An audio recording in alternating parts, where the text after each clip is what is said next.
Okay. Alrighty. Good afternoon, ladies and gentlemen. This is Brock Beard from NASCAR.info coming at you at the conclusion of, kind of an unusual race at Texas today, as the round of H, as Rick Allen calls it, has now kicked off, and Kyle Larson, unofficially your first driver to advance into the championship 4 at Phoenix, where we will be doing our next trackside coverage at the beginning of next month. There we go. Hey there. Making sure you guys can hear me okay. All right. A little bit of everything to take from this race here, both a typical Texas race in some ways because of the long green flag runs and, different long-range strategy. Pit strategy seemed to dominate the first part of this event. But then caution after caution seemed to bubble over there in the last 40 to 50 laps, including some very harrowing moments, certainly relieved from the good news from Anthony Alfredo to see him walk away from a scary accident. Already a pretty hard hit into the outside wall. Car then caught fire after it came to a stop on the apron. After some very tense seconds waiting for him to get back out of the car, Alfredo climbed out under his own power, was interviewed by the broadcast team after the accident.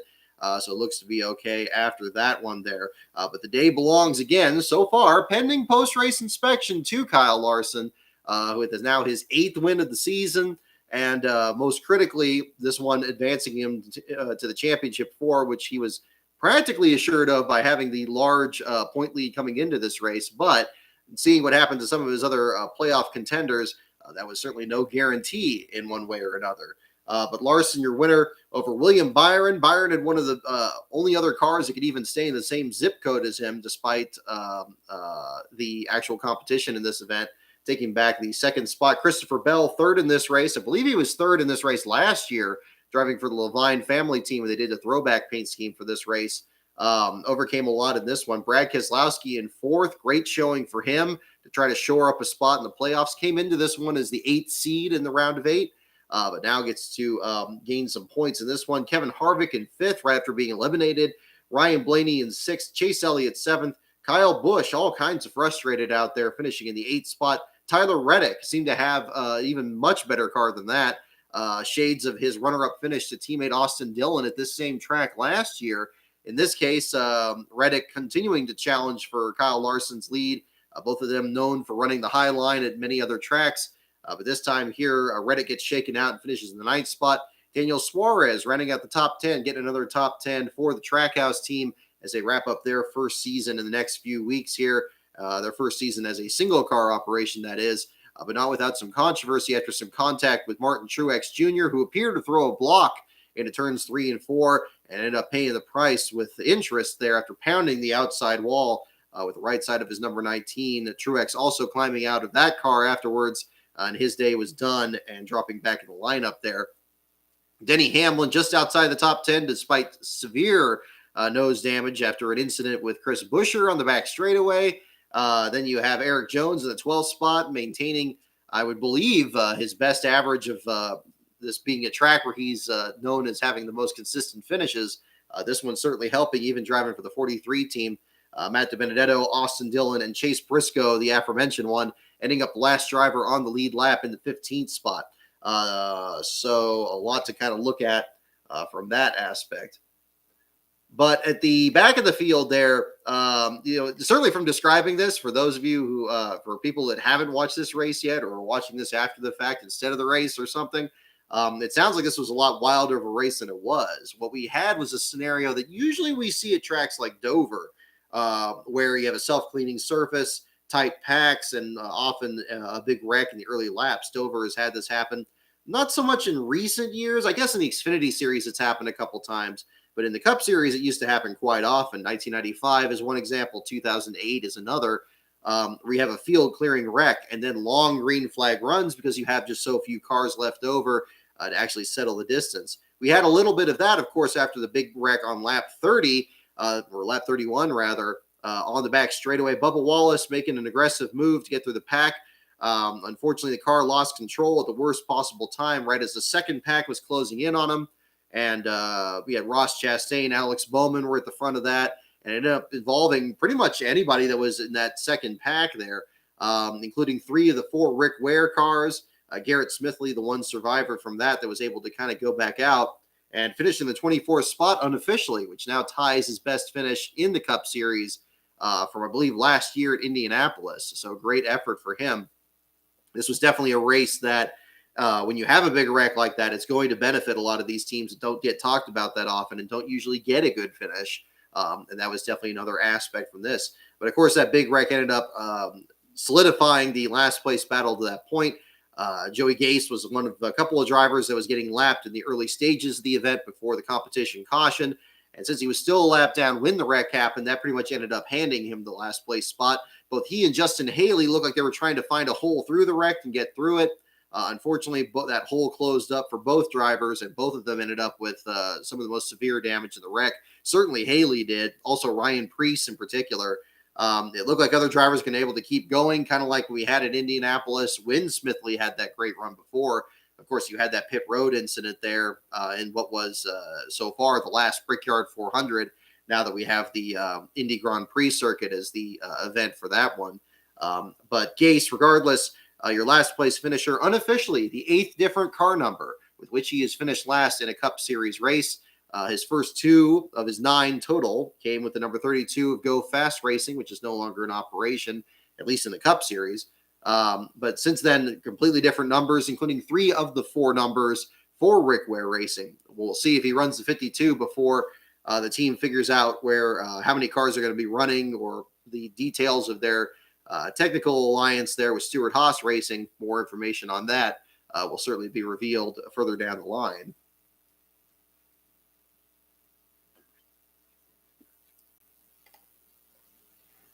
But yes, those of you mentioning in the chat, absolutely. Yeah, been a while since you've seen a big pile up there. 2010 stands out.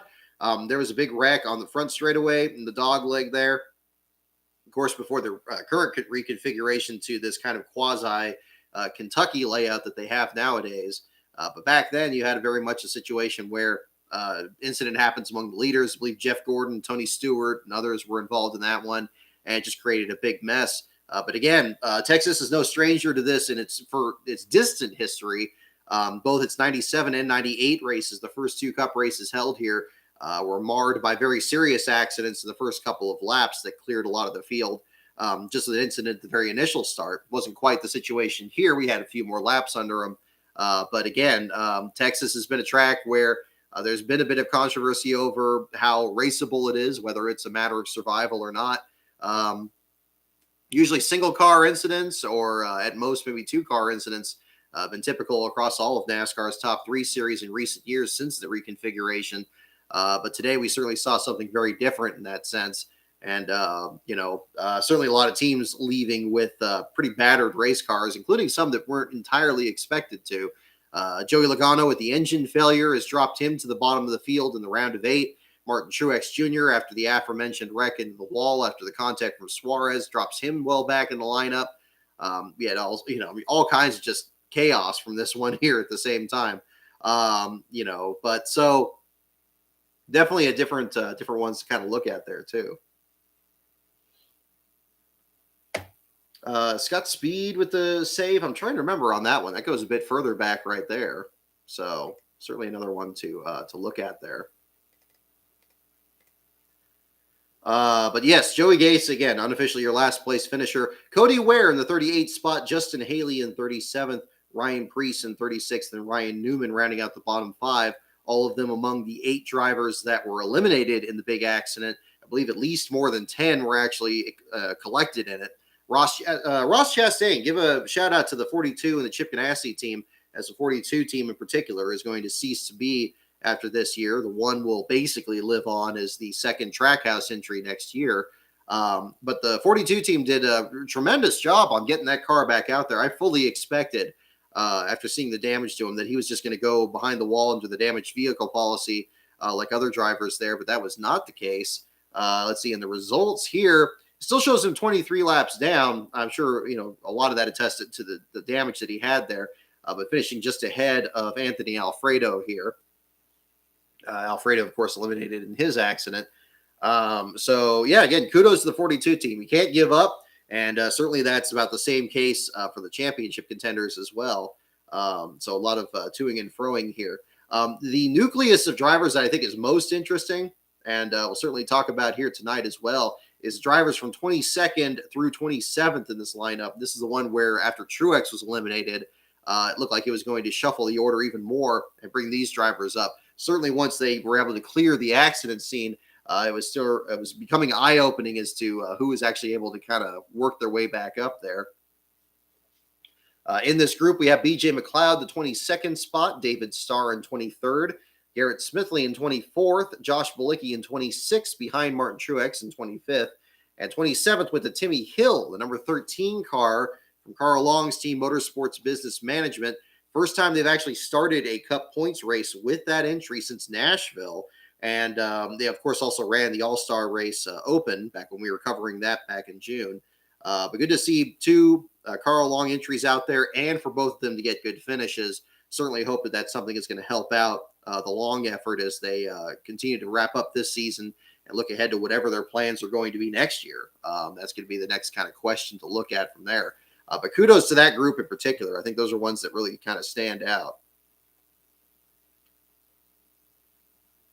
But certainly seeing, drivers like Suarez and Reddick towards the front, but also that group in the middle of the pack there, some good runs there. Bubba Wallace, is really, he did not pull any punches on himself when it came to his interview there. I thought it was a very stand-up thing for him to do, mentioning that it was just a mistake, just embarrassed after that. You never, as a race car driver, I would imagine, want to be in a situation where you make one mistake and it completely not only takes you out of the race, but also eliminates, in this case, 7 other drivers in this race and at least a few others in there. I thought he, handled that about as well as he possibly could. So, unfortunate situation. Looked like the team was going to be able to keep him going, but unfortunately, it looked like the damage to the left rear was just too much. And of course, at a track like this, where downforce is so critical, especially with the 550 package, it certainly wasn't helping him. Again, I think it's why I'm so impressed with Chastain's effort in this one. But that was definitely the case. Alex Bowman caught up in that. The only, that's kind of the amazing thing too. We had this big pileup and you didn't have a single playoff driver get any serious damage. Kyle Busch happened to be back there after his penalty earlier. And it seemed like he was going to be in a situation where, oh my God, he's going to be involved in this and it's going to be a big problem coming up there, especially if all these other drivers were able to kind of keep their fenders in proper alignment there at the finish. But kudos to Kyle Busch for avoiding any serious damage in that. That turned out to be about the only high point for him today. Seemed like as a lot of these other mile-and-a-half races we've seen lately, just really struggling to kind of stay up there and be as competitive as he's been in other races earlier this season. Now, again, luckily there's other drivers that had much worse days than him. And will that be enough to get him into the Final Four? Well, not from this race by itself. Although, certainly these next couple of rounds, it's going to be really interesting to see. Kansas and Martinsville, quite honestly, used to be tracks where Kyle struggled a lot. He's really improved on both. Finally, I think he finally won at Kansas. I'm not sure if he's won at Martinsville, but he's been in the mix at the very least there. So, is he going to have to win there?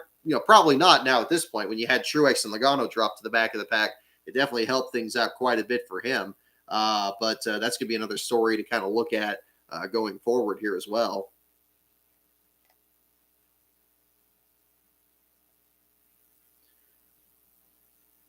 There you go. Was this the 66 car's best finish this year, Charles Peterson? I believe it has been. It should be right up there. It's definitely been a challenge for that program. Oh, thank you for the super chat there, Beast Metal there as well. I wonder what arcane force of nature keeps Texas on the schedule when the racing, aside from maybe a 5-year window, has been either mediocre or crash-laden, going back to literally the first ever lap. Very good question. No, thank you. Thank you again for mentioning that there for sure. It's hard to say. Texas seems like it was just born under a bad moon, for one reason or another. Tough to say. It seems like whatever move they've tried right from the beginning, even from 97 to 98, when they were trying to fix the issues in turns 1 and 2, seemed like they created new problems from there. And it's had some halfway decent races, but it's not been, I think it's one that maybe not everybody kind of circles on their calendar. It was interesting to see in person to really track it. And I think a lot of the amenities there are nice. And certainly the fans are very passionate, the ones that come out there.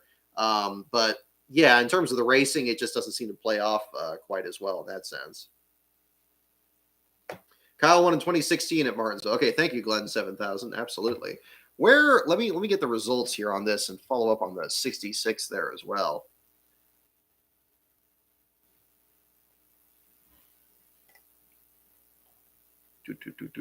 But yes, very, very much appreciated, Beast of Metal. Thank you for that. Let's see. When we get, okay, I want to get this here. Stats by car number. Oh, we should have this one pulled up because I like pulling up those kind of stats. We'll get that figured out here for you guys. Oh, not that one. Doot.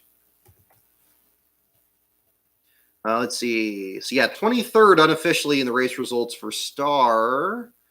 I believe it is. Yes, that would be the previous best for the 66 team this year. The Indy Infield Road Course and the August race at Daytona were both resulted in 27th place finishes for the Cup Series effort there. I'm interested. It still shows David Starr in the car at Daytona. I thought he got swapped out there. Am I remembering that incorrectly? I thought he wasn't in that car that week. Unless he was. I don't know. I thought that changed. I remember he was in the injury list, but there you go. But either way, yeah, 27th was the previous best finish. So actually, for quite a few spots there at the same time, and certainly for the 13, I think that this, other than the Nashville run, they were back in the order in that one. Yeah, 27th for this one versus 34th for the race at Nashville earlier this year with brake issues. Let's make sure I'm reading this correctly here. Yeah. So at a 1.5 mile track in particular, I mean, if you have any kind of situation here in the opening laps, you really look for a lot of these small teams to capitalize. And I'm glad that, although unfortunately a number of them were involved, again, no playoff contenders actually eliminated in that wreck or even had the most severe damage. Kyle Busch, again, escaped that surprisingly well, really, under the circumstances.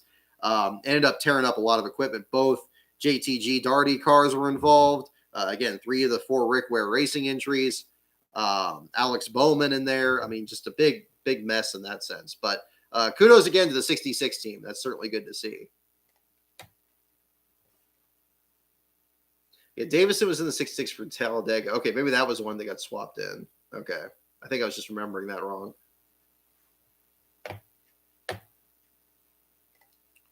Doot. All righty. Let me see here. It's really hard to kind of boil this one down. This is kind of a weird one. It's at one point it seemed like it was wrapping up really quickly because we had such a long green flag run after the lap 31 accident, during which Kyle Larson is just racking up the points and doing what he has done all year at one track or another. It doesn't seem to really matter what configuration. He's a threat every week. And today was certainly another example of that. I believe they said at one point he led all but 78 laps. I don't know what the final total is here. Let's see. It just shows last pit stop here, but we'll get those stats here when this finally gets posted. Actually, if it's on Racing Reference, it probably is already posted. Let's see. No, not yet. Okay, so yeah, not yet. But I imagine, I mean, it's really hard to track like who's even closest to him here in competition to find out how that works out. But again, we'll find out with post-race inspection. Certainly a lot more at stake in this one here if we're talking about a championship level there. And if you think that that's not possible, that something like that could happen, think back to a couple years ago when it was still an encumbered rule and not a disqualification. That actually happened to Kevin Harvick when Texas was the second to last race before Homestead as the finale. And he had an encumbered win, basically had to win in Phoenix to get in at that point. And he had kind of a crazy situation there. But then again, Larson's been so fast. Tracks like Kansas and Martinsville will be interesting to see, although they're not necessarily shoe-ins for his performance. I saw one of you guys mention in here that, he hadn't won at Martinsville before. That's definitely one that I'm sure was at the back of his mind during this race for sure.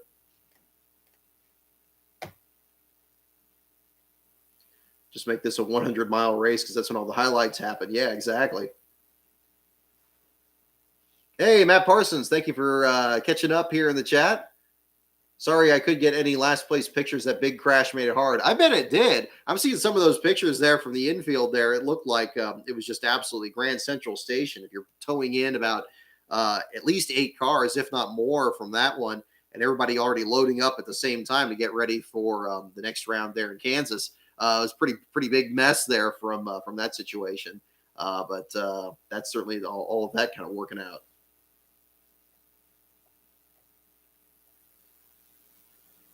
Yeah. Well, there you go. Let me check out here. Let me get the rest of the results. Anything else that stands out from this side here? So again, we'll do as our usual show here. This is again kind of catching up from yesterday. For those of you that, again, big thanks to those of you who came in last night. We had the show for the Dan Weldon discussion there, and of course on Until Lap 11, as well as NASCAR Man History's Perfect Storm. We had a discussion there last night, so that's on the video here, or on this channel here as well, if you haven't seen it there. I'll touch on that video a little bit more in this too, but after we do the race review, it's got a couple other points I wanted to kind of address that occurred to me after that one. But we'll talk about the Cup and Xfinity races here first. I think that's most with the Cup Series race. Again, when you had just multiple wrecks at the end of this one, and then a big wreck at the beginning. It's just a matter of just trying to get through it and get the best finish you can. And some drivers were able to do that at both ends of the field, and that's certainly interesting to see. Definitely be something to talk more about in the article as well. That's coming up. The Xfinity article is already posted from yesterday on JJ Yaley. We'll now jump into that part of the discussion here as well. Yaley, your last place finisher. A lot of drivers coming in and out of the garage area. Unlike this one today, where a big wreck actually settled it. You did have a situation where you had multiple drivers with mechanical issues. CJ McLaughlin, right from the start, had a push issue, literally from the start. The very beginning of the race, he was already complaining about it on the very first lap, was losing a lot of ground. You had situations with other drivers going behind the wall at the same time. Jade Buford going behind the wall. Landon Castle with his car shutting off. I don't know what's going on with Castle's team here at JD Motorsports. It seems like every week on this show we're talking about some kind of electrical or engine issue they've had. It's really a pity because they have this great sponsorship deal with Voyager and this cryptocurrency deal there. And Castle's been working overtime to really kind of put that brand out there, as he has even when he was driving for Morgan Shepherd or any of these other teams out there. Just hasn't had a chance to really show what he can do out there. I don't know if this is a consequence of just not having practice or qualifying right out there, and if the team just has that much more difficulty starting up. I was worried that we'd see a lot more of this, but it really seems like it's not even whole teams that are having this issue, but individual drivers and their teams that are having problems.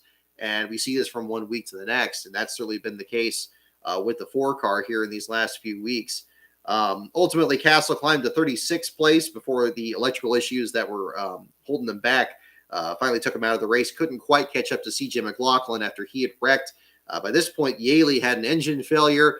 Kudos to Yaley for posting pictures actually of the specific failure. That there was a issue in, I believe it was in the drivetrain there. Something snapped off there that was knocking around loose. And obviously the car is not going to be running at that point. I'm not, as you can tell, I'm not the most mechanically inclined here, but it certainly didn't look right. And obviously in Yaley's position there was a situation where they couldn't keep going, which is too bad because they got a new partner on there. Dallas Fort Worth Security jumped on board for the 17 car. It also jumped on as an associate for Garrett Smithley in the Cup Series race today. So despite the last place finish yesterday, hopefully they got some extra exposure with Smithley getting a good run out there today in Texas. Jade Buford ultimately eliminated in an accident. Very hard hit in turns 1 and 2, kind of like what we saw in the Cup Series race today with Alfredo. The incident with Barry Hill and Buford and Dylan Lupton filled up the bottom 5 there pretty quick in that situation there. I think the really tricky problem is, and I was talking with my brother about that, watching it from the stands where, of course, all these drivers are avoiding that PJ1. It seemed like Kyle Larson was one of the few people that actually wanted to make that kind of work, at least the edge of it during the Cup race today. But these Xfinity guys just completely avoiding it. You're also opening up an entire lane. I mean, a couple lanes really, where, cars just aren't even going. And if a car loses control, you have a lot of time, to wait before the car actually hits the wall. I mean, the car can actually pick up momentum, and it becomes a real mess in that situation. I know Jeff Gluck posted this also with a video showing how adverse people have been to actually, entering that PJ1 at all. But the problem is, of course, if you think about large runoff areas at road courses, you don't really think about it at ovals, certainly not banked ovals. But you get that kind of situation there where, a big wreck can happen. And unfortunately, we saw a good share of that from both these races. It wasn't quite as unhinged as what we saw back in June, where certainly the heat had come up, and that seemed to have a factor in making it much more slick. But still, we have drivers that are really adverse to using the PJ1 and still opening a part of the track where you still have some hard hits. I don't know what the solution to that is. It seems like a time machine would probably be the best option at this point. Because really, I think at this point, everybody's kind of looking at the way Texas used to be and just saying, well, heck, this seemed to be the best setup that they could have, and why didn't they just go back to that? So I don't know if that's going to be something that's in the cards or anything. I mean, obviously they're doing something even more dramatic over in Atlanta right now, working on that reconfiguration for next year. But I'm not sure if I'd go as far to say that it's a dangerous track, but just a hazardous one, just where there's too little wiggle room if you make just the slightest mistake, like where the punishment doesn't fit the crime. If you're driving in this particular groove with the PJ1 and so forth, it's just been a mess one way or the other. So it's unfortunate, but that's kind of where that kind of shook out there. In the Xfinity race, there's some good finishes at the same time. Tommy Joe Martin's getting a top 20 out of this, finishing in the 18th spot. Bailey Curry following up his run in the Las Vegas race where he was 13th, this time 17th in this with Fort Worth Screen Printing joining on as sponsorship. Fort Worth Screen Printing, known as their sponsor that's really been working with Rick Ware Racing and producing a lot of their T-shirts. I know they did some good ones with their throwback paint schemes and so forth. So really trying to keep their brand out there. And it's good to see some of these brands getting a lot more screen time in that sense too. It didn't seem like Curry was getting that much in the broadcast, but there were at least a lot of good pictures and stuff being posted there during the weekend. And again, speaking to the difficulties between certain drivers and individual teams versus, overall organizations. Of course, in this case, Curry was driving for JD Motorsports as Castle's teammate. And ended up having a much better day than Castle actually had. So you had that situation there. Brandon Brown with an unfortunate crash there on the back straightaway, tangled up his 68 car. That was too bad to see there. Engine failure for David Starr in the Whataburger car towards the bottom of the lineup there. Mason Massey had dropped back to the back of the pack before the start of the race there, still finished in the 27th spot there. Good to see him get a few more starts. I'd like to see him get some more chances out there at the BJ McLeod team. Still impressed with that Bristol run last year. Where they came back out there after missing the first half of the race. He hasn't really been talking about him so much this year. The runs haven't quite been there. But again, the BJ McLeod team, they seem really dedicated to this effort of really developing certain talent and really keeping them there from one year to the next, kind of doing the Junie Donlavey strategy. And that's certainly good to see. Kaz Gralla in the 15th spot, good run for the Jordan Anderson team. Ryan Sieg coming back from that spin to finish in the 14th spot. Sam Mayer coming back from damage to the left rear corner of his car, suffered from Jeb Burton on a restart, finishing in the, I just lost him on the screen there, in the 13th spot. And then from so on. Also have to give a call to Michael Lynette, getting back out there and mixing it up with the playoff drivers.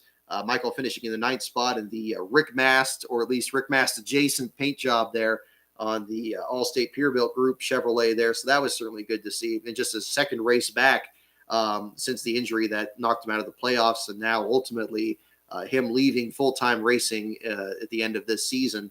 Good to see him get some good runs in between. Hopefully he can keep that going in Kansas in the races coming up there. Haven't really talked about the race winner. John Hunter Nemechek, of course, taking the victory over Daniel Hemrick. Daniel Hemrick now with 10 runner-up finishes in the Xfinity Series. I think that's probably going to be the next gamble at this point. Which is going to happen first? Daniel Hemrick breaking through as his first Xfinity win, or Tyler Reddick with his first Cup Series win. Both of them seem to be just pounding on the door from their efforts here in these different series. Of course, Hemrick now changing teams once again next year.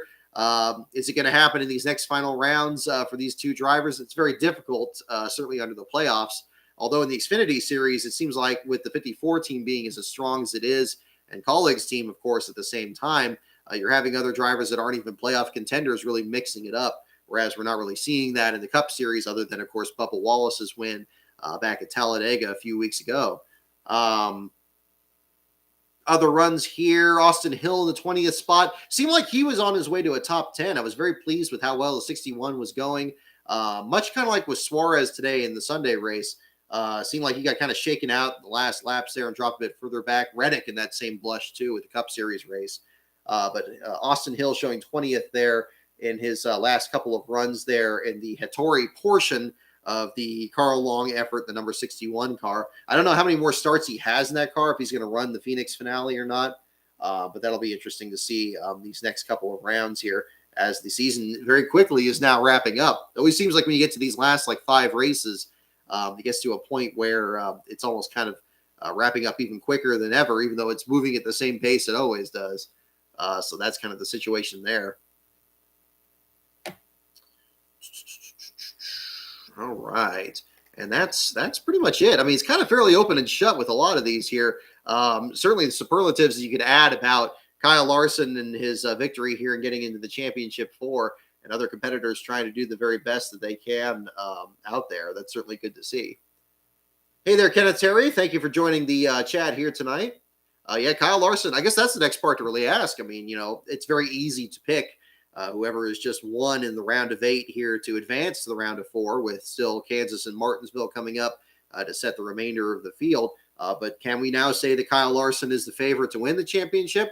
Well, that's going to be kind of interesting to see. One thing I was kind of looking at this week was kind of statistics about the number 42 car, and of course the history that it's had at Phoenix. And that number, it actually never won at Phoenix before, including Larson's time driving it. But it had come its closest to winning when Larson was driving it. I believe he had a runner-up finish to, I think it was one of Newman's wins, if I remember correctly, right in the mix there. And even the last couple of starts there before he switched teams were pretty good finishes there as well.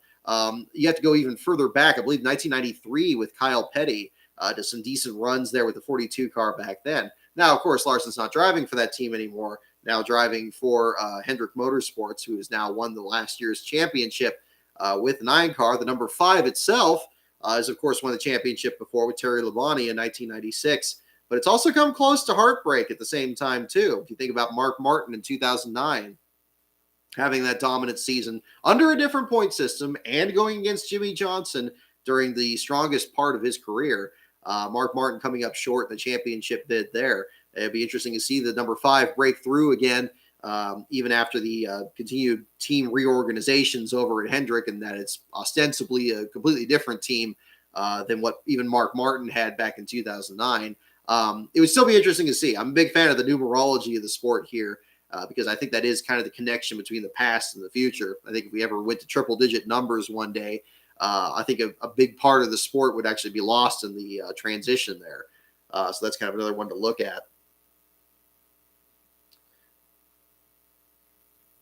Okay, Talladega Superspeedway. I heard about this on Twitter also. I wasn't sure that was true. Did Kyle Busch actually leak the email address? That's news to me. I know Kyle has made no secret of not liking the 550 package, but that's still news to me on that one. But I don't know. I don't know what to say on that one way or the other. Hopefully we'll get some more information on that. But I'm sure if that is the case, we're going to hear much more news on that probably this week, leading into Kansas here.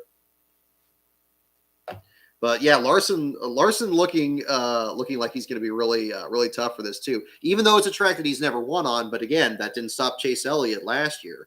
In fact, Chase Elliott was the last place finisher in the 2019 running at Phoenix and was able to bounce back from that. So now that happened after he was actually battling for the lead in that particular instance. But you never know how it kind of shakes out here. And it's always it's difficult because, I mean, you want to see like a decent battle. I think it was shown earlier this year before the playoffs even started that it was going to be a Denny Hamlin and Kyle Larson battle for the championship, and they were going to stay pretty close and just kind of settle it between themselves. Obviously, it's a different situation. Luckily, Hamlin and Larson are still in contention, even after the several issues that Hamlin had during the second half of today's race here. But we'll find out how that shakes out. Unfortunately, the vagaries of the system create a situation where it is still possible to have the best driver or even the 4 best drivers not quite make the cut for the championship. But we'll find out if that certainly works out here. But we now know, at least pending post-race inspection, The Kyle Larson is going to be very much a part of that picture. And he already had a pretty good position to come into it in the point standings. So we'll see how that kind of works out.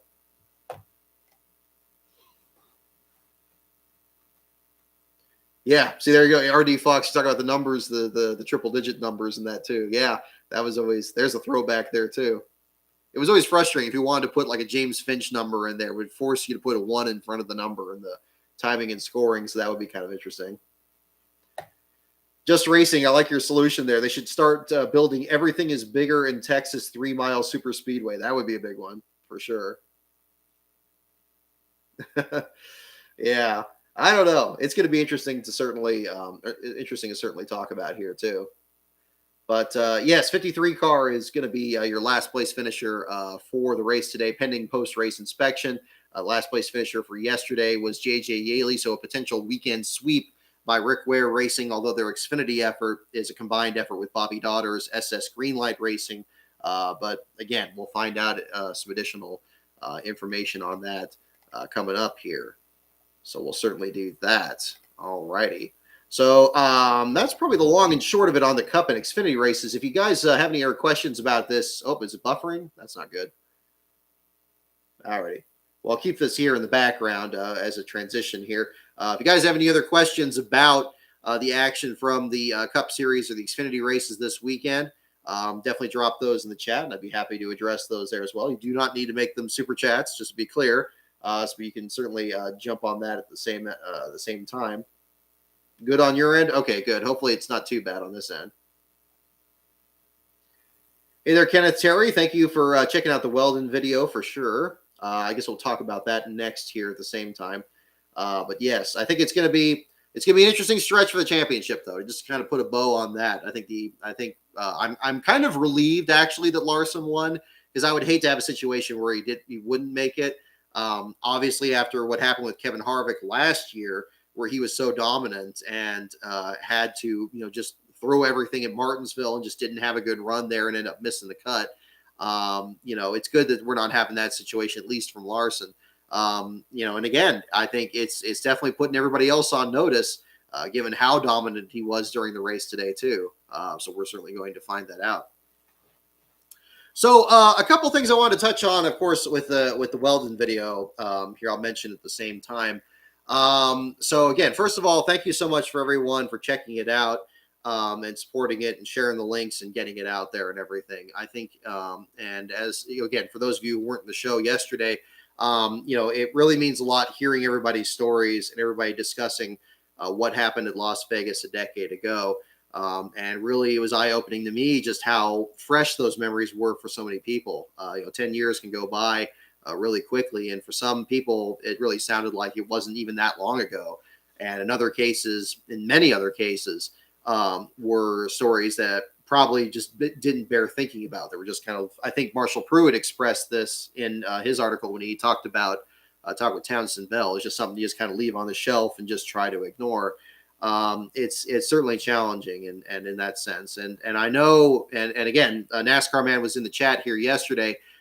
We talked about really trying to handle this subject as best as possible and really trying to, make it the very best it could be, and not trying to sensationalize anything, not trying to do anything else with that. And I certainly hope that comes across. One aspect that I know, and I've already received a couple questions on this, and I certainly anticipated that in this, comments on some of the things that came up in the chat in my video. Obviously there's, moments from the discussion that was posted in that video where you're just like, wow, this person said that and this person said that. As I've said from the very beginning, I am absolutely, I am absolutely against any kind of thing with social media where it's like, ooh, this person said this or that person said that. Because look, everybody in one position or another has had something where they said this or they said that, and they don't want to have that following for the rest of their lives. I think that's ridiculous, and I think it also engenders a kind of mob mentality from people that I think is even at times even uglier than the perceived slight from that is. And by mentioning that, I'm mentioning that in the context of that. I mean, obviously there's stuff in that, transcript. And I know that this is why in the video, I try to really kind of prepare people as best as possible. Said, look, and I was in there. Okay. I was in that chat. So I was contributing stuff that was in that video there too. We all had kind of a, I wouldn't say a gallows sense of humor, but a little bit of that certainly. And and I do think a lot of that was kind of bred about by a sense of just unease about it. And I think to leave that out of the video would have been a real disservice to just really trying to capture the feelings of that time. I think again, as Eddie Cheever brought up in his interview during the race itself, how did we get here? What was it like? And there was nervousness. I mean, I can't speak for other people in the chat there, but I do believe from reading it that it does betray some concerns about it. Like, maybe you're joking about it to try to make it seem like it's not as bad, or try to deal with it because there is nothing any of us can do to keep this race from happening. That it's going to happen. It's like, and you see in the chat at the same discussion there's times that come along there where it's like, man, I hope this thing goes caution free. I mean, that would be great, and people trying to kind of reassure themselves. Obviously, once the contact happened between Alex Tagliani on the back straightaway, I mean, you could see immediately the fear really ramps up at that point. And again, the best way to show that is to just show it. And I didn't want to make that, something where it was just left out completely. But again, I hope what I don't want to result from that video. I don't want there to be any kind of animosity towards anybody in that chat. I really don't. And again, I'm hoping by again, it was one that I was in. I'm not if I wanted to really make anybody look. It's not in my interest to make anybody look bad or any in that situation or anything like that. But it's like that transcript from Dealey Plaza. It's like, this stuff it's the first draft of history. And maybe some things are said and some things are in there that are just kind of like, that it feels really bad, but that's hindsight. And that's kind of a big part of it there. So that's why in that video, there's no usernames. That's why I don't go into where the chat was. I just leave that on the shelf. And that's just where that is. Because at the end of the day, it doesn't matter. This was a discussion that happened that day. I could certainly certify it if there's any issue, if there's any concerns on that. But that was just the nature of it there. So, and this is just speaking to a minority of comments that I received from this on that, and I want to make sure that that's made very clear. I don't want that to be a thing like, ooh, who said this and who said that, and people getting up on their horses and want to find out who this was. I don't want any part of that, and I don't want anybody else starting that stuff. So I just want to make that very clear on that one. And that was certainly not my intention in putting that in the video. So I know that's, and I'm not speaking really to anybody. I'm not speaking to anybody, specific or anything in this, but I just want to make that clear. I thought of putting that in the video itself. That felt like that was just kind of confused things. So I just left that out. But that was something to bring up. So that was kind of another aspect with that too. But again, it's, again, I one person that actually I had a discussion with it on YouTube, and again, I appreciate people bring this up in the comment section there as well. I likened it to a 1907 interview with Captain E.J. Smith, which really kind of, strikes a chord. I think to, one of my favorite documentaries of all time is Titanic: Death of a Dream, that was produced by A&E back in 1994. A lot of the information is, somewhat outdated because so much more research has come about it. But I still think it's one of the most well-produced documentaries. And in it, it knows, and again, just like when you see Until Lap 11 or when you see NASCAR Man's video, there's dramatic irony there. Everybody knows the ship sinks in the end. Everybody knows that it was a terrible loss of life. But when you get the information before it, it's an important bit of context historically because you really have to understand that aspect of it. And one of the most chilling clips, again, is this interview that Captain Smith did in 1907, where he said, "Oh, I've never, whenever I am asked about my career," I'm paraphrasing here, but it's basically, whenever I'm asked about my career, I say that it was uneventful. I never saw a wreck. I was never in a wreck, nor was ever I in a situation that would have lead to destruction or loss of life. You see, I'm not very good material for a story. And he just left it at that. And of course, 5 years later, he ends up losing his life along with 1,500 people in the sinking of the Titanic. So dramatic irony is definitely an element of telling any story, especially if you're telling a story that's as harrowing as this. In NASCAR Man's video, I think a lot of the quotes that were said by Dan Weldon himself are very chilling. Of course, the quotes where he said that he didn't want to be like Travis Pastrana, that he wanted to keep all four wheels on the ground. The interview with David Letterman, where he was talking about the advances with the DW12 and the cars don't ramp over each other. And the fact of the matter is, it's you have to just keep in mind the context of the time. He certainly had no idea that that was going to happen, to him for sure. And none of us that were in the chat room that day had any idea what was going to happen in this. It could have just as easily maybe had a couple of incidents and the race finished clean and everybody went home and Dario Franchitti or Will Power celebrated their championship, and that would have been the end of it. And maybe, that would have been the thing. And, of course, that would have been a much better outcome.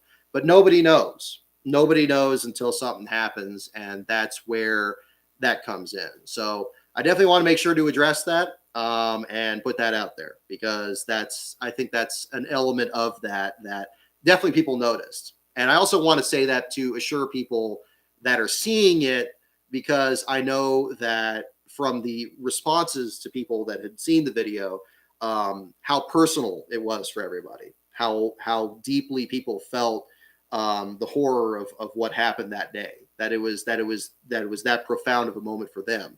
I don't want to make it seem like this is an effort, to distract from that either. It's again trying to chronicle what was a very critical day, and that was the case. And independently, and that was actually the same reason I had the Indy 500 finish there. I actually just had the finish of that transcript there too. I was saving those when it was a particularly significant race, because I wanted to be able to relive that. I wanted to be able to.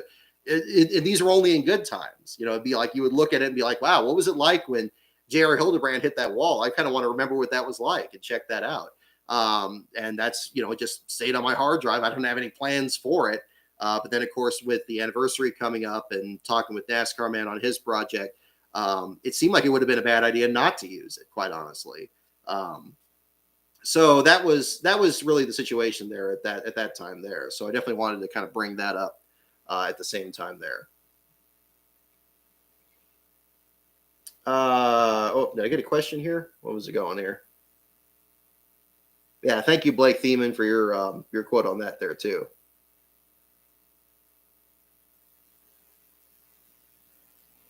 Talking about Paul Tracy on this one. Yeah, I don't know anything about all that, but yeah, that was kind of a situation there too. But yes, and I appreciate, and I've seen some more comments on here too. Yeah, definitely. Anything else you want to share of your memories from October 16th? It doesn't have to be just that day. I think that's the important thing with that. I think a lot of good was done. At least I hope, because and I think that this is something that everybody had to go through for February 18th, as among us NASCAR fans here, and to try to have something positive to draw from it. And of course, there were safety advancements after that. Unfortunately, safety advancements that did take much longer, as mentioned in 3 before February after Blaze Alexander's accident that fall. So yeah, but that's kind of another one to look at. Another aspect I wanted to kind of address in that video too is more stylistic. I did get some comments that were concerned about why I dimmed the crash out in the replay. My thinking was another inspiration. I mentioned the Titanic documentary. Another one that really stood out to me was Michael Moore's Fahrenheit 9/11. There, in addressing a topic of a terrible tragedy where the visuals of it are so ingrained with people, I thought one aspect of that film, and again, I'm not going to go into the politics of it because that's a whole other discussion, but one aspect cinematically of it, there's a introduction leading up to the moments again before September 11th. And then the screen goes dark and there's just sounds, and there's sounds that are immediately recognizable as what happened that day, but there's no visuals. And I thought that was a really striking example of it, especially since it was an image that was so notorious. I felt that in producing the video that Dan Weldon's accident had reached that point. And I do think that in talking with some people, it had kind of felt that way too. And I also wanted to draw more focus to the chat from that section. So I did dim out that part of the broadcast and you just see the chat, but you still hear the sound of it there. And that was more of a stylistic choice. I wasn't concerned about censors or anything like that. There was not that had no factor in it. It would have been just as easy to put that back in there. I also knew the NASCAR man was going to cover that very well in his video too, and that my video was going to still have the replays in there. So that was really the decision there at that point. And especially where, and again, I think it's also, in leading into my first part of my discussion, I think it's also the most critical part of that chat, because everybody's like nervous. I don't remember being as nervous myself, but I'm sure from the other descriptions, the other chats you see, and again, I don't differentiate, how many people it was or who was saying what and everything, but you can tell from that there's varying degrees of it, where, whether thinking about ordering a pizza or thinking about or just joking about, how big of a wreck you're going to get, or joking about how they're going to start the race, how much of a circus this has become. Everybody's kind of trying to handle it their own way. But once that wreck happened, everybody was immediately on the same page. And nobody was like really, cracking wise or anything. Everybody was just trying to understand what was happening. And I think, honestly, everybody was trying to just kind of be there. I'm reminded much of like when we did the Ryan Newman show after his crash. I mean, it's like, okay, are we just gonna do you want to do a show, or do you want to just kind of wait and see until we find out? I mean, everybody's just going to be sitting there scared, and the broadcast is over with, so they're not going to be talking about it. There's something to be said for that. And I think in the internet, you have a situation where, there's parasocial relationships, and there's a way to reach out. You got social media and all that. And as much as I think there's a lot of negatives to it, in some cases, I think there's some positives to be gleaned from that too. So, that's certainly a part of it, but I wanted to really draw attention to that. And that was a big part of why that decision was put in there. Certainly not to censor anything. Of course, it just felt like to me that this was something that was replayed in everyone's minds. But I think when I heard the comments from people in the chat and they were asking why I left it out, I think that just really spoke to how people had either been too young to remember it, or they had just completely put it out of their minds. And I think that's what that really spoke to. At least that's the way I interpreted it. I could be completely off base there, but that's the way I felt about it. So I definitely wanted to kind of bounce that off. I'm almost reluctant to go too far into that, because I do think when it comes to creating creative work, in some sense, your control over how that work is going to be received is completely lost to you once you put it out there. It no longer becomes something that you have done and you have control over. Oh, no, this is how you're supposed to understand it, or this is how you're supposed to, this is how you're supposed to watch it. That's out of my hands. It becomes more what people watch about it. But, again, I feel like, addressing it at the same time. So I hope that if there is any concern about that, I hope that clears that up at the same time there too, because I have received not a lot of comments on it, but a few. And I want to kind of head that off there at the same time. So there's that too.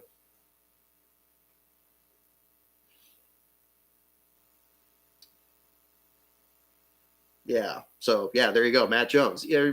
I'm sorry. Yeah. You had the same thing talking about that. So yeah. Jason and Angela Langley. Yep. Thank you for checking out the video there as well. And hello, welcome back, Alexandra Venati. Welcome back to the chat. We'll do our regular. I don't want this to entirely be. I'm kind of have this,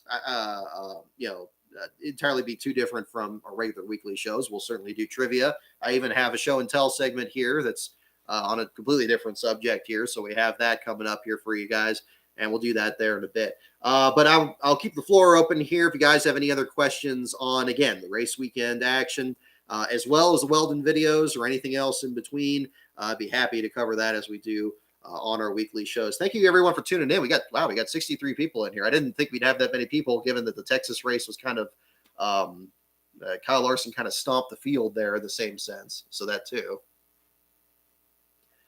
Bacon Records, thoughts on Bubba winning Talladega? Huge. Absolutely huge. We did our show on that after getting back from work. I couldn't wait to do it. And I enjoyed texting with Confirmation 07 as he was waiting on pins and needles for that rain delay to be called. Tremendous. And I hope I hate that he had a rough day today. But again, I think he was a very stand-up guy about how he handled that in the interview. And I think maybe winning that race helps. I mean, I think I'm sure, it was a rough day for him, but I think he feels better knowing he's got that in his back pocket. And now the goal is get that second win. And well, heck, his team trying to get that second charter. That's another aspect of it too. So there's that also. Gianni Carlino, I saw you were asking about the Alfredo accident. We did talk about that a little bit at the beginning of here, but I'll definitely touch on it again. Glad he's okay. Glad he got out of the car. Did seem like he took entirely too long getting out of it. It was very nerve-wracking, and I'm sure you guys felt the same way. We've talked a lot about safety in motor racing this past week. Certainly, fire is one of those aspects that you just don't mess with, and you just try to have the best situation possible. I hope NASCAR is doing some kind of investigation to figure out why that fire was as strong as it was. I think, again, the fact that it spread as quickly as it did and why, most importantly, it took so long for him to get out of the car. Hopefully these are things that are being addressed on the next gen car, even though the die has already pretty much been cast on that, at least the first generation of them, as teams are doing their tests and everything this week from the Roval onward. Yeah, that was definitely disconcerting. That's definitely something you always worry about there for sure. Much like even go back to James Jake's accident in Vegas there too, which doesn't get talked much about.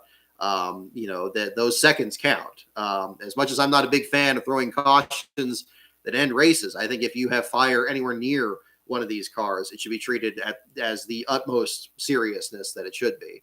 And that was definitely the case here. I can't say that the emergency staff would have done anything different. I don't know how far they were staged from there. It didn't seem like it took too long for them to get there. I think it was just concerning how long it was taking for him to get out. And if he needed help out of the car, then yes, the emergency equipment should have been there even faster. But I don't know if we're going to get more information on that or if it's just open and shut at this point. But it is another aspect in motorsports that you always have to address. And that's definitely there too.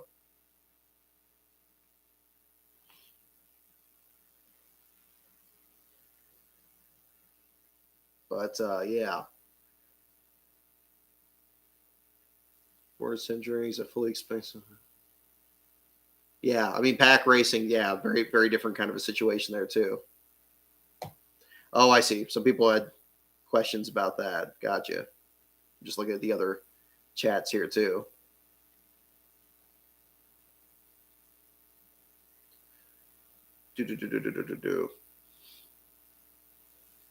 Yes. So let's see here. Okay. So we'll jump into our trivia segment here next. And again, I'll keep the floor open here if you guys have any other questions. I'm not seeing ones here in the last section here. Okay. Chief Ferber, I see your question there about the debris, but it looks like you guys covered that already. So I'll defer to you on that one at the same time. Thank you, Piece of Metal, there for moderating there as well. All right. So first of all, we'll do our trivia one. We'll bring back the NASCAR deal here, our 1990s Trivial Pursuit deal that we do each week. So again, here it is, our late 90s stats. We'll go ahead and jump into that. You guys can pick your categories, and we'll do show and tell here while you guys pick your categories. And Beast of Metal, if I could have you keep the totals there, that'd be great. Oh, text complete, Jason Toth. Let me confirm that. Looks like we might be. That was awfully quick. I expected that to probably happen at the end of the show here today, but maybe it was quicker. There it is. Yes, indeed. Bob Pockers tweeted 51 seconds ago. Tech is complete.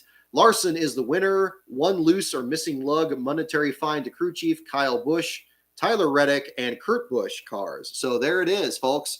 Kyle Larson is officially on to the championship 4 at Phoenix after a dominating victory today at Texas. And Joey Gase is officially your last place finisher and his second of the season, first since the August Michigan race. He is still, I believe, one finish behind joining the battle among the 3-time last place finishers this year in the NASCAR Cup Series standings. More on that in the article that will be posted later this evening. But congratulations to Kyle Larson and a last place run for Joey Gase, his 8th consecutive different car number he's now finished last in that situation. Led the last 218 laps. Yeah, that certainly does there too. So, okay. All right. So again, the categories for our trivia segment here. NASCAR, pits, teams, tracks, drivers, and the wild card. Those are your categories. NASCAR, pits, teams, tracks, drivers, and the wild card. So those are your categories here. You guys can go ahead and vote on which one you'd like here. We'll do our show and tell segment. One aspect of it here is actually the microphone directly in front of me here. Since our last couple of shows here, I know I've been using the webcam mic because, and again, this is true, the microphone I usually use on these shows over the summer is now stuck in the microphone stand that's over my shoulder here that I use to record my videos in. And rather than damage the bracket that it's in or damage the microphone in there, I just picked up a second microphone that is now here. So I hope that the audio quality is now better than we had back at the Talladega and Bristol, and I think the Vegas shows, the last couple ones we've had. I just used the webcam mic, and now we're using an actual shotgun mic actually on this one here to make that work. So again, trying to make these shows is improve the production quality as best as possible on these for a better overall experience. So I hope the audio tonight has been better, and we'll continue to work on that as we go forward at the same time. Audio is good. Right on. Okay, I'm glad. All right, we got several categories here. We got wild card pits, wild card drivers, tracks. Okay, all over the place. So we got some good categories here at the same time. Yeah, decent race there, Jonathan Green. I see your comment there, missing that one there too. But yes, kind of a crazy one. I mean, definitely any NASCAR video is just going to show the crashes. And of course, the big one on lap 31 was certainly a big part of that. A lot of the wildness in the last 40 laps, I think, is definitely worth watching. But beyond that, it's all Larson all day. And that was certainly the case in this one. Seeing your question here as well, Biff Gregel. I saw your question asking about the Bob Jenkins shirt. Did decide to bring this one back out again. Always missing Bob Jenkins. Definitely a hero of mine growing up there and a big inspiration into doing what I now do now. Definitely wanted to bring this back out here today. It is available at the IMS shop. I think it's ims.com/shop or imsshop.com. If you Google that, it comes up right away. It should still be available there. I haven't heard any new news about them limiting the print or anything like that. But definitely recommend it. It's a very comfortable shirt too, I have to say. I did wear this in my video audition, I guess you can call it, a few weeks ago there at the same time, and I decided to bring it back out again today. So IMS shop, the Indianapolis Motor Speedway shop. Proceeds from these shirts are going to the, I believe it's going to the museum itself, the IMS museum. More details on that on the site. That actually brings up a point too. Let me make sure I get let me get the right name here at the same time here, because I had some news on that front as well here. I think this is it. Okay. I want to also personally thank a follower of this website, Aaron, who is the winning bidder on the first of two charitable auctions that I'm going to be doing here this month. This first one is for the proceeds of which are going to the J.D. McDuffie mural that is being arranged by his daughter, Linda McDuffie, over in Sanford. They've raised more than 1/3 of the funds that they're putting together for that, and this is now going to that as well. I had some die casts that were donated by another NASCAR viewer for many years, a Blaze Zebratar, has donated some items. The JD one was that first one. If you didn't get a chance to participate in that auction or you're waiting for another one, there is going to be another auction at the end of this month, and that is going to be more focused on Kenny Irwin Jr., the late Kenny Irwin Jr., and that coming up at the end of this month. So if you're looking for Irwin material, look forward to that. That will also be on eBay, and we'll have more details on that coming forward. And the proceeds from that one will go to the Kenny Irwin Jr. Foundation, which is for underprivileged youth. So that'll be more information on that coming up at the end of this month. But big thanks to Aaron, who is the winner of that auction, and we'll have some more information on that there as well. Okay, so where are we leading here? Poll's still open for now. We got a lot of votes. Track's up by 7. Pitts falls with 4. Is Track still leading Beast of Metal? We'll go ahead and close the poll for now. I think we got fewer votes coming in here, but tack it up. We'll go ahead and tally it up here. Is Track still the winner? We can jump into that at the same time. In the meantime, I'll look up any other questions you folks have here at the same time. Let's see.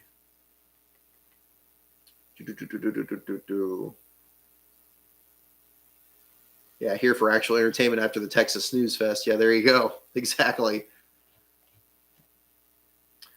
Track 7 for pits. Is that 7 for tracks and 4 for pits? Nothing else more than 2. Okay, excellent. Can my email easily be found? Yes, it can. My business email is on my website. If you go to lastcar.info, my email address is at the top. I do hear from people that contribute pictures and stuff to the site. Again, I do get a lot of traffic through there, so I may not get back to you right away. But if there's something on that, that is still publicly available there. And of course, I got my Twitter DMs are open as well. They should still be open. I haven't changed the status on that. So if you guys prefer that, I'm certainly open to that. And then a distant third on that is my Facebook. I barely ever use that beyond posting my articles and just kind of keeping in touch with other groups of friends there. But I am available on there, but just a little less so. So that's kind of where I am on that. So that's kind of one to look at. And the website, again, is lastcar.info. So we'll do tracks. Tracks looks like it was the winning category. Oh, we didn't do the show and tell. Let me do that as we get up here. So I teased this on our Las Vegas show that Lastbro got an autograph from Bobby Hillis Jr., who was driver of the number 27 car, the neon colored car in the ARCA Menard Series West. You recall those pictures of the bright orange car back at Sears Point and the bright yellow car that we then saw under the lights at Las Vegas. There was other news with him this past week about him retiring his famous Camry, spelled Kamree, the car that looked like it had a Gen 4 body, but was actually a composite-bodied car with, I believe, a DEI chassis on it. Really interesting backstory on that. That car now going up for auction after it ran most recently actually up here in the neck of the woods at Roseville. So more information on that coming up. But I do have the picture that he got autographed here. And a Hall of Famer in terms of hero cards. Take a look at this bad boy here. Shots of what appears to be, looks like a 1995 Monte Carlo and a early mid-90s Camping World or Craftsman Truck Series entry here. And, of course, the Fierce Creature, the design that a friend of his designed here. It's on the back of his hauler as well as the hood of his car. Asked him about that back in Las Vegas, and he was like, what was the inspiration for? He's like, it just looks cool. And that it does. So kudos again to the folks over at the Las Vegas Bull Ring. When he grabbed this, we weren't sure exactly. We didn't want it to get crinkled or anything like out there. So we were able to get like a bag from one of the souvenir tents and put that in there. So pretty hip design here. I think it's just kind of neat. And I definitely love the Big Daddy's barbecue sauce kind of looking design on here. I think he got like a pretty good, actually is you got a Winston West decal on this one here. So I guess he actually ran that scheme before, but pretty cool to see. So again, you got kind of the view of that one there, and Bobby sighted over here on that one. So kudos to that. That Lastbro picked up that evening there. So we have that at the same time. Casey Menke, the nihilist trucker. Do you think we're on the cusp of another Hendrick dynasty, or do you think next gen will equalize things as some seem to think? I have no faith at all that the next gen is going to equalize anything. What it is going to be just like the car of tomorrow. Somebody's going to figure it out first. Everybody else is going to be playing catch up, and that's going to slant the field for a bit there. We saw this in 2008. Even when the car tomorrow was phased in 2007, Hendrick had figured it out first. And they carried that into 2008 when Jimmy Johnson was still able to win the championship over Carl Edwards and Kyle Busch, who had both themselves started to figure out the same car for Ford and Toyota's teams. We saw this again in 2013 when Jimmy Johnson won his 6th championship and he figured out the Gen 6. So that was definitely a situation with that too. Is it going to be Hendrick again who figures it out first? Well, that pattern seems to indicate it's possible. But certainly it could be Toyota, it could be Ford, but there still seems to be more Chevy teams than anybody else, and I think it's hard to say that there's a Chevy team that's stronger than Hendrick Motorsports at this point. So I would probably expect a very similar situation. Now, the real question is going to be who at that team is going to stand out. In 2007, it was Jeff Gordon and Jimmy Johnson, and then by 2008, Johnson had kind of pulled away from Gordon there to be that much better. I think Gordon had a winless season around that time period. In 2013, it was again Jimmy Johnson to pull out. Is this going to continue Kyle Larson's challenge if he in fact wins this championship or doesn't? Is he going to still be the flagship of the team?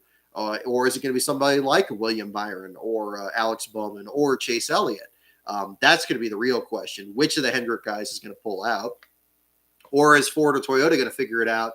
And maybe they have an aerodynamic advantage similar to back in 1998 with the Taurus, where Penske suddenly just, vaulted back into competition to the point where Jeremy Mayfield in his first year under the both Kranifus and Penske alliance was able to lead the points going into Sears Point midway through the year and score his first victory. You could have a situation there where one of those three models stands out.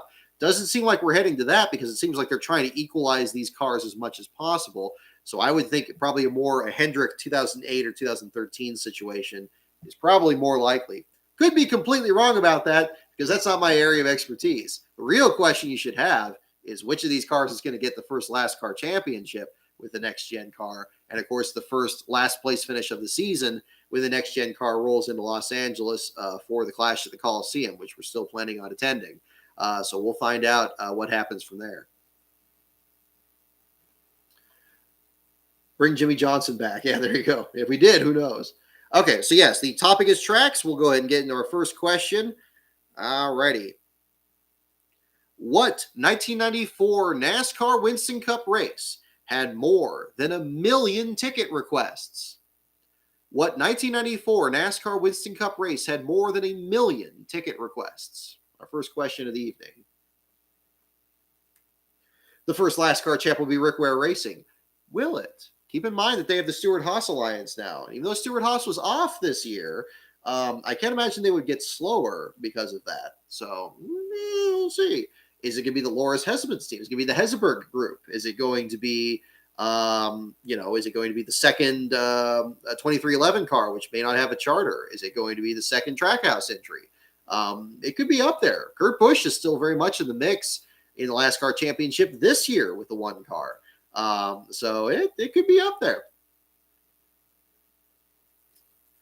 Yeah, it's Rick Ware is not guaranteed of this year's last car championship. Keep that in mind. All right, good guesses for Indy, Brickyard 400. I'm pretty sure you guys are all correct, and indeed you are. It is indeed the Brickyard 400. Easy question to clear the cylinders here at the start. Next question. What track saw Darrell Waltrip notch 7 straight NASCAR Winston Cup wins? What track saw Darrell Waltrip notch 7 straight NASCAR Winston Cup wins? Yeah, watch it be the Daytona 500. Yeah, exactly. Yeah, it could have easily been that. Atlanta in 2008 was the beginning of the end for Gordon's career. At least one phase of it. Certainly the end of the 2001 era of his career after he won his last championship. I think he finished last in that one, and he finished last at Texas. I think he got his feet back under him in about when the next gen car or when the Gen 6 came up. It seemed like 2012 to 2013. Obviously, it was introduced in 2013. Like that period, he seemed to kind of get going again, win the Brickyard again, get to the playoffs. That was his last hurrah for sure, all the way to his last start there. Did anyone talk about how the 51 is 4 points below the cutoff for the bottom three charters? I had not talked about that, and that's a very good point to bring up. Cody Ware, after that accident, it could be a situation here where, are they going to lose that charter? We haven't seen any team lose a charter because of a lack of performance. We could have a situation like that very closely. 51 seemed to have a much better run, at least better speed at the opening laps of this, but unfortunately ended up back in the order and next to last at the finish. So again, the question here, what track saw Darrell Waltrip notch 7 straight NASCAR Winston Cup wins? And a lot of you got it. It is indeed Bristol. Bristol is the correct answer. Andrew Hayes, looks like you were the first one for that question. And Zachary Leffler, you were the first one for the Brickyard 400 one, it looks like. So there you go.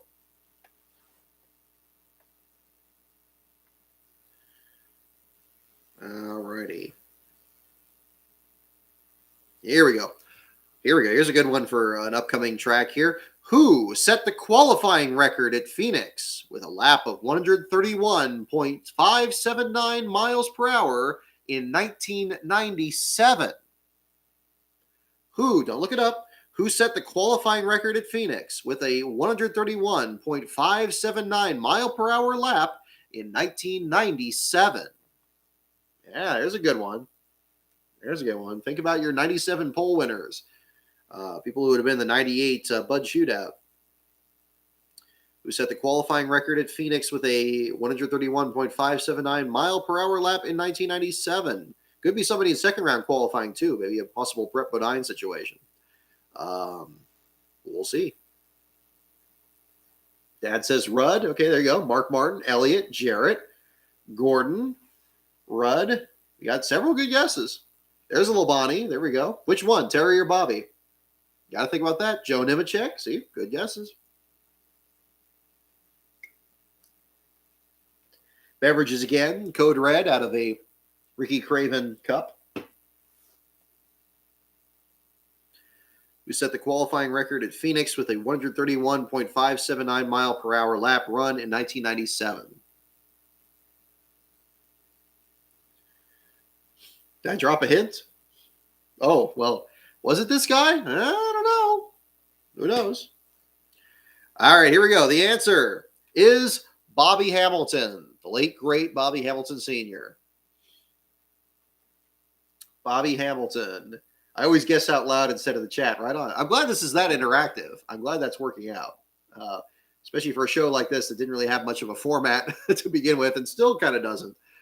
So there you go. All right. Did anybody guess Bobby Hamilton? I don't know if anybody did. Wallace, Jarrett, okay. Rudd, Elliott, Martin, Wallace, Skinner, Rudd, Labonte. Yeah, I don't think so. Yeah, Bobby was very good in the 43 car for sure. There you go. Bobby Hamilton is correct. And yes, he won his first race at Phoenix. There you go. All right, let's see here. Ooh, this is a fun one. Here we go. What venue was billed as, quote, the track for the next century? What venue was billed as the track for the next century? There's your next question. In 96. Did I say 97 when Hamilton won? Yeah, 96 was the fall race there.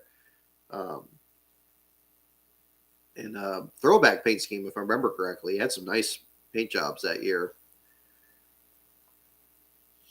What venue was billed as the track for the next century? That is our next question. We got guesses for California and Vegas and Texas and Ontario and Chicago. Okay, good. We got a good cross-section of early or late 90s, early 2000s kind of tracks here.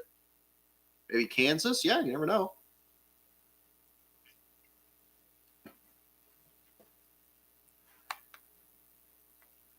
What venue was billed as the track for the next century?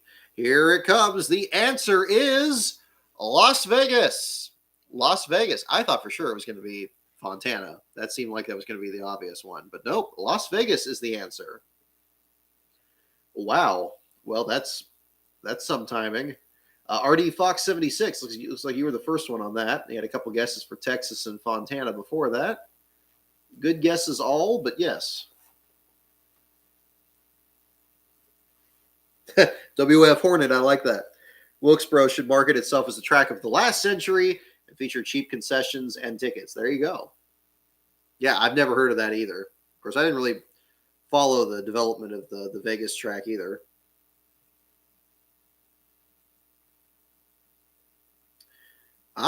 Here we go.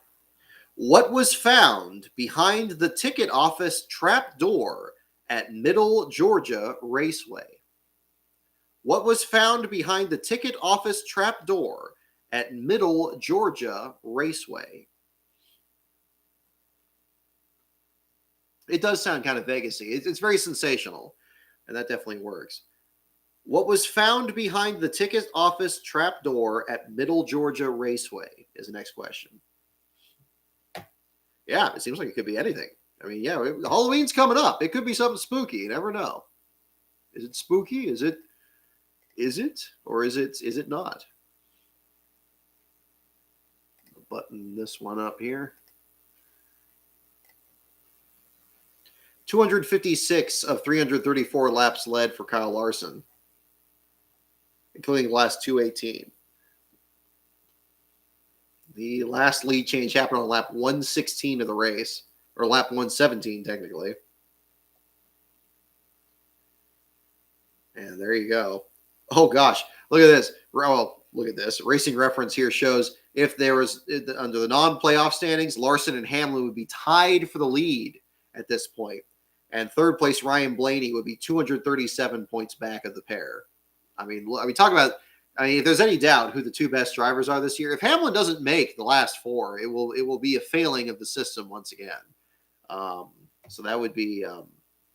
And that would certainly not measure the kind of consistency he's had this year, even before he finally won. Yeah, let's get the answer to this question, because I honestly don't know it. What was found behind the ticket office trapdoor at Middle Georgia Raceway? Here we go. Here comes the answer. The answer is a moonshine still. A moonshine still. Charles Peterson Jr., you were the first one to guess, and you got it right away. Right on. Maserati 9, you got it too. Money, a skeleton, expired hot dogs, LW Wright, Lindbergh baby, there we go. The promoter's ex-wife, alcohol or drugs. Rod Studebaker's antimatter powered moonshine runner. A very good guess, but not quite. There you go. Lost Speedways. Oh, hey, this thing really did look into the future. Alrighty.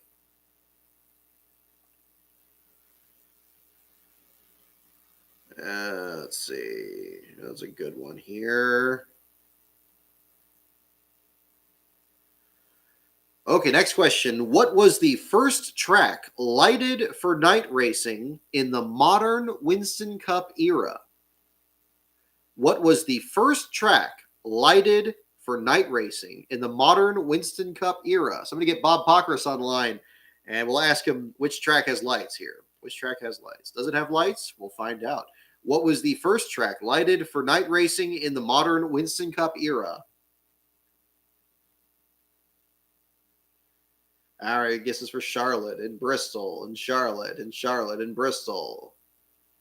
A roadmap to unleashing the arrogance of insufferable Chase Elliott fans during a pandemic. Oh my God. Beast of Metal, you controversial figure, you. What was the first track lighted for night racing in the modern Winston Cup era? Nashville comes up. We got several guesses. If Hamlin makes it, watch out. The JGR cars are fast in that configuration. Good point, Chief Uber. All righty, and the answer is Bristol. Bristol was the first one lit in the modern Winston Cup era. That is correct.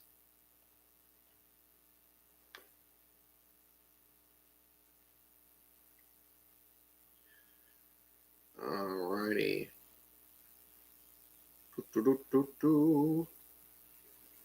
That was too easy. Here we go. What year in the 50s was the first Crown America 500 run at Riverside? What year in the 50s was the first Crown America 500 run at Riverside? Riverside question. Does Trivial Pursuit update itself with questions? Death Killer. Good question. If it does, it's not through this because this does not have a Wi-Fi connection to it. It is a late 90s device here. There's probably an online equivalent of it. And I also have some cards here that I've been saving here as well. I mean, I think we did a couple of those a couple weeks ago too. So that's definitely part of the factor here. What year in the 50s was the first Crown America 500 run at Riverside? Looks like we pretty much have the whole decade, including 1950. We have 54, 59, 58, 57, 56. Several here. What year for Bristol? I think it was in the late 70s that it was lit the first time. But the question here again, what year in the 50s was the first Crown America 500 run at Riverside? The answer is 1958. 58 is the correct answer. Dad says 55. He was close. 58 is the correct answer. And the first one to get that, I see, was Andrew Hayes. Looks like you were the first on that. So right on. Oh, so it's powered by cards. Oh, yeah, it's powered by something. It's powered by a single AA, I believe. But yeah, it doesn't have like any way to upgrade this or anything. So, and I've seen a couple people pick up them on eBay too. They're still, you can get them for pretty cheap since the stats only go up to the late 90s. So you have that at the same time. Next question. We'll do a couple more here for tonight. Who won the inaugural NASCAR Winston Cup race at Ontario in 1971? Who won the inaugural NASCAR Winston Cup race at Ontario in 1971? Was it 78 that it was lit? Okay, maybe it was that.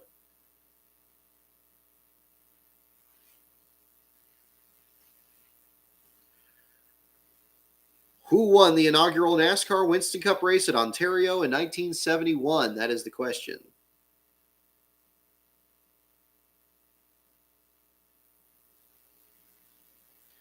All right, we got Richard Petty, we got Pearson, we got Donahue, Petty, Parsons, AJ Foyt, Pearson, Baker. Okay, here we go.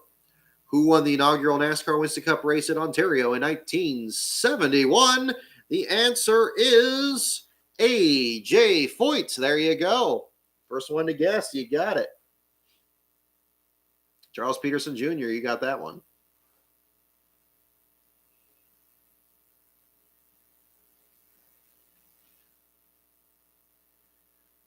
Okay. Alrighty. So last question for the evening. We'll just do one more here to wrap up in the tracks category. Keep in mind, this is a late 90s question. So the answer to this question may not be what it is now. Keep that one in mind. So here comes a question here. Who has the most career wins at Atlanta Motor Speedway? So let's say as of 1998. Who has the most career wins at Atlanta Motor Speedway through 1998? There you go. Yeah, think about it. Don't look it up. Try to guess there. Hey there, Racer 106 2000. Who has the most career wins at Atlanta Motor Speedway? I'll let you guys get your guesses in a bit longer for the last question of the evening. Chubbs Peterson, I'm not sure. Maybe. Morgan the Chad Shepherd. I like it. More on Rise of the Field Villers coming up here now that the Until Lap 11's out. That's the next project I'm working on. May do some short videos too to kind of fill the time depending on how long the production takes for episode 9. So we'll have more of those. Who has the most career wins at Atlanta Motor Speedway as of through 1998? Cole Trickle. Dad says Dale Sr. too. Okay, good guess. Alrighty, here we go. Last question of the evening. Most wins at the Atlanta Motor Speedway through 1998? The answer is indeed the Intimidator, Dale Earnhardt. Dale Earnhardt is the correct answer. Short video series on Cartoon Network sponsorship in NASCAR. That's a possibility. That's a possibility. Nadu had nothing but nice things to say about the time that he drove the Melling car. He liked being able to run those paint schemes, so that was pretty cool. So, yes, so that'll do it for our trivia section and for our show for this evening. Thank you so much, everyone, for tuning in and for your support of the videos this weekend. Both my video, Until Lap 11, and NASCAR Man History's Perfect Storm. And I would also extend it to Ben Schneider's video on 4for4 on the history of Panther racing. There's all kinds of great content out there on the subject, and I'm glad the conversation is happening. I think that's a big part of it there, too. I highly recommend Marshall Pruitt's 2-part article. I just finished reading the second part of that yesterday. Tremendous job on that. Luis Torres did a good article on it as well. Everybody having that out there, so definitely check that out, and thank you for your support on that as well. And thank you for your support coming in on the show here tonight as we congratulate Kyle Larson again as your winner as he punches his ticket from the round of H into the Championship 4. And we'll find out what happens next week at Kansas, which will be our next show. Our next show will be after the Sunday race in Kansas, the 400-miler that we'll see perhaps our second driver lock himself into the championship at Phoenix. And until then, you guys have a very safe week. We'll see you back here next week, and we'll pick up this championship where it left off. A lot of stories to cover, and we'll be back here to talk about it. So take care, everyone.